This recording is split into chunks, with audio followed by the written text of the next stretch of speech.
The door slammed with such force that the family photos on the wall rattled. "You're no son of mine, if that's the kind of life you're choosing," his father bellowed, his face red with rage. Jake stood there in the living room of his childhood home in suburban Chicago, the words he had rehearsed for years, now hanging in the air like smoke after a fire. He had just told them everything about Luis, about the love that had given him the courage to finally be honest. But as his mother wept silently in the corner and his brother looked away in disgust, Jake realized the man he thought would stand by him was not there. Luis had promised he would wait, that they would face it together. Where is he now? It hadn't always been like this. 6 months earlier, Jake had been the picture of the all-American guy everyone expected him to be. Working as a marketing coordinator at a downtown firm, he played basketball on weekends with the guys from the office and attended family barbecues without fail.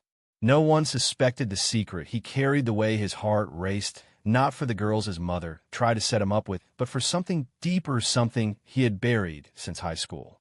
Then Luis walked into his life during a team-building retreat in the Wisconsin woods. Luis was the new graphic designer with his easy smile, California tin still lingering from his recent move, and a quiet confidence that drew Jake in immediately. Their first real conversation happened around a campfire. While others laughed about sports, Luis spoke softly about art and traveling alone through Europe after college. Jake found himself opening up in ways he never had, sharing stories about growing up with strict parents who value tradition above all. By the end of the weekend, they had exchanged numbers under the pretense of work collaboration. What started as late-night texts about project ideas slowly turned into something more. Luis was patient, never pushing, but his messages made Jake feel seen for the first time. Back in the city, their friendship deepened over coffee meetings that stretched for hours. Jake loved how Luis listened without judgment, how he shared his own journey of accepting who he was without shame. "It's not always easy," Luis had said one evening as they walked along the lakefront, "but living a lie is harder." Jake felt the truth of those words in his bones. Their first kiss happened on a rainy night after a late movie. It was tentative, full of the fear and excitement that came with crossing that line. From then on, they were careful. Stolen moments in Luis's apartment, quiet dinners away from familiar neighborhoods. Jake was falling hard, and for the first time the future seemed possible. But the guilt gnawed at him.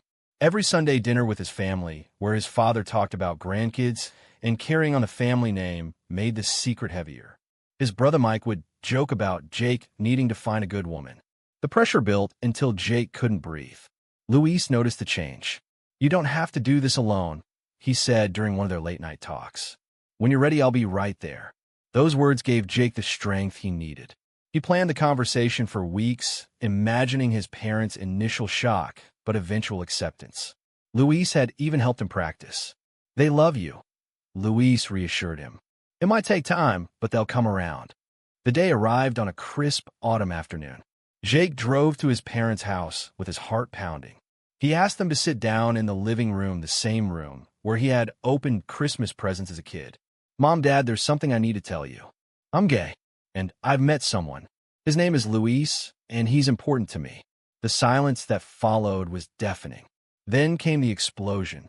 His father stood up so fast the chair tipped over. Accusations flew, betrayal, sin, disappointment. His mother cried, asking where she went wrong. Jake tried to explain to tell them about the years of hiding, but they wouldn't hear it. "Get out," his father finally said. "Don't come back until you've fixed this." As Jake packed a small bag in his old bedroom, his phone buzzed. A text from Luis. "How did it go? Call me." But when Jake stepped outside into the cooling evening, the street felt emptier than ever. He dialed Luis's number, but it went to voicemail. Driving back to his apartment, Jake replayed the scene, the look in his father's eyes. He needed Luis now more than ever, the man who had promised to wait through the storm. Yet as the miles passed, doubt crept in. Had he pushed too far? Was the pressure already too much for their young relationship? Little did Jake know that this was only the beginning of the unraveling. He pulled into his parking spot, hands shaking on the wheel, and stared at the empty passenger seat where Luis should have been. The city lights blurred through sudden tears, and for the first time, Jake wondered if love between two men could ever survive the weight of the world outside their door. Jake sat in his car for what felt like hours replaying every word his father had thrown at him. The engine was off, but the radio still hummed softly with some old rock song that reminded him of summer drives with Luis. He finally forced himself upstairs to his apartment, the one they had shared quiet evenings and cooking pasta and talking about nothing and everything. The place felt colder now. He poured a glass of water and stared at his phone, willing it to ring. When it finally did, the voice on the other end was Luis's, but it sounded distant, strained. "Jake, I'm so sorry. I got stuck in a late meeting. Tell me what happened." Jake poured out the story, the yelling, the disownment, the way his mother couldn't even look at him. Luis listened in silence, then said the words Jake had clung to for months. "I'm here. We'll get through this together. Just give me a couple days to figure out how to support you without making it worse at work." Those days stretched into a week. Luis came over every evening bringing takeout and holding Jake close on the couch, but something had shifted. His touches were gentler, almost careful, as if he were afraid the wrong word would break everything. Jake noticed the way Luis checked his phone, constantly glancing at messages from his own family in California. Luis's parents were traditional two immigrants who had built a small restaurant empire and expected their only son to take over one day, with a wife and kids in the picture. Rumors had already started circulating after Jake's brother Mike let something slip at a neighborhood party. "They're asking questions," Luis admitted one night, his voice low. "My mom called crying, saying the church ladies are whispering. I told her it's not true, but she wants me home for the weekend to talk." Jake felt a knot tighten in his chest. "You said you'd wait. You said we'd face it." Luis nodded, pulling him into a hug. "I know, and I will. I just need time to smooth things over so they don't cut me off completely. The business is my future, too." They spent that weekend apart, Luis flying back to California, while Jake stayed in Chicago, trying to keep his job from falling apart. Whispers had started at the office, too. His boss, a kind enough man, pulled him aside and suggested he take some personal time. Jake walked the lakefront alone, the wind off the water biting into his skin, reminding him how exposed he felt now. He thought about all the small moments that had built their love. The way Luis laughed at his terrible jokes, the late-night drives where they'd sing along to the radio off-key and free. Those memories kept him going, but each day, without Luis's steady presence, made the future feel uncertain. When Luis returned, he looked exhausted. They met at their favorite coffee shop, the one with the big windows overlooking the river. Luis reached across the table, squeezing Jake's hand under the cover of napkins. "I love you, Jake. That hasn't changed. But my dad threatened to pull my inheritance if I don't at least try to date someone from church. It's just for show, I swear. Just until the rumors die down." Jake's stomach dropped. The promise of waiting suddenly felt fragile, like it could snap at any moment. He wanted to argue, to demand that Luis choose him openly, but the exhaustion in Luis's eyes stopped him. Instead, he nodded, forcing a smile. "Okay, we'll figure it out. I trust you." As they left the shop hand in hand for the first time in public, Jake felt eyes on them, but he held on tighter. Little did he know that trust was about to be tested in ways he never imagined as the pressure mounted on both sides, pulling them slowly apart. The weeks blurred into a haze of tense phone calls and half-kept promises. Jake threw himself into work, trying to prove he was still the same reliable guy, even as his family stopped answering his texts. His brother Mike sent one message that cut deep. "Dad says don't call until you're normal again." Jake read it in the break room, fighting back tears. Luis texted every day, but the messages grew shorter. "Family dinner went okay. Miss you." Jake replied with hearts, but the distance felt physical now. Then came the call that changed everything. Luis's voice cracked over the line. "My parents found out for real.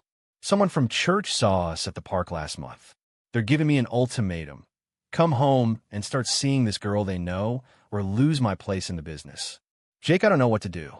The pressure is crushing me." Jake's heart hammered. "You promised you'd wait. We can fight this together. Move in with me full-time. We'll build our own life." Luis was quiet for too long. "I want to believe that, but I'm scared. My mom stopped eating. She's so upset. My dad says I'm throwing away everything they sacrificed for. I love you, but I can't lose my family too." The words landed like stones. Jake paced his apartment, the city lights outside, mocking his isolation.